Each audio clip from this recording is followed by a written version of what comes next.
വർഷ. വർഷയല്ലേ ഇത്, അമ്മു. അമ്മോ?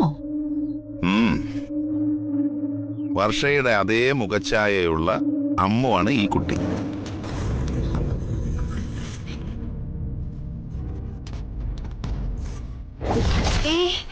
അല്ല, ഇത് ചന്ദ്രികയുടെ മകള് വർഷ തന്നെയാ. ആണോ?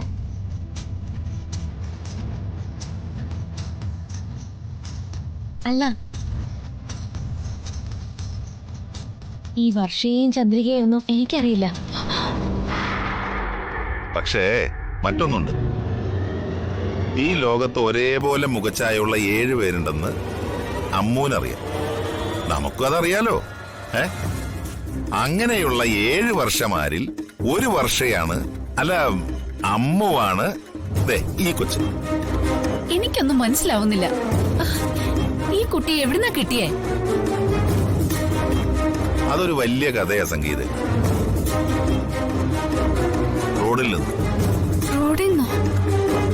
അതായത് ഈ കുട്ടി ഇല്ലായിരുന്നെങ്കിൽ ഞാനിപ്പോ രക്തത്തിൽ കുളിച്ച് ശവമായിട്ട് റോഡിൽ കിടന്നേനെ.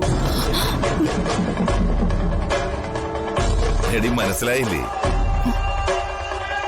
അതായത് ഒരു കാർ ഇടിച്ച് തെറിപ്പിക്കാൻ വന്നപ്പോ അതിനനുവദിക്കാതെ എന്നെ മുന്നോട്ട് തള്ളി ജീവിതത്തിൽ കൊണ്ട് നിർത്തിയവളാണ് ഈ അമ്മ.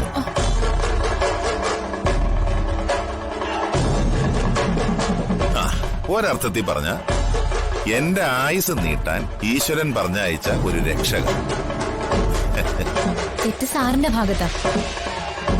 വീട്ടു ജോലിക്കാരുടെ പ്രശ്നം ഫോണിൽ സംസാരിക്കുന്നത് റോഡ് ക്രോസ് ചെയ്യുമ്പോഴാണോ? ഏതോ ഒരു ശക്തി എന്നെ കൊണ്ടുവന്ന് സാറിനെ മുന്നോട്ട് തള്ളിക്കൊണ്ടുവന്ന് രക്ഷിച്ചു. എന്റെ ദൈവമേ ഭഗവതി, നീ കാത്തല്ലോ. സംഗീത, നിനക്ക് ഇഷ്ടമാണെങ്കിൽ അമ്മു നിന്നെ സഹായിക്കാൻ ഇവിടെ നിൽക്കട്ടെ. എന്തേ? അമ്മ ആയാലും വർഷ ആയാലും നല്ല മുഖശ്രീയുള്ള കുട്ടിയാ. നല്ല തറവാട്ടി പറഞ്ഞതിന്റെ ലക്ഷണമുണ്ട്.